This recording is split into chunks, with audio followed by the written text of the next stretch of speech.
মাত্র 40 দিনের মধ্যেই হুফাজ এবং নুরানি উভয় প্রশিক্ষণ একসাথে করতে পারবেন। বিশেষ দ্রষ্টব্য, আপনার কোরআন তেলাওয়াতের মান উন্নত করে দিব ইনশাআল্লাহ। এটা আমাদের প্রতিশ্রুতি।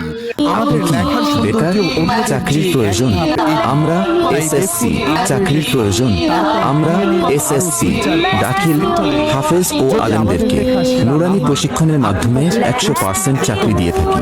এটা আমাদের লেখা অনেক সেন্টারের লেখা একদম বাজে, তাই এগুলো এড়িয়ে চলুন। কোর্স শেষে পাচ্ছেন হুফাজ সার্টিফিকেট, নুরানি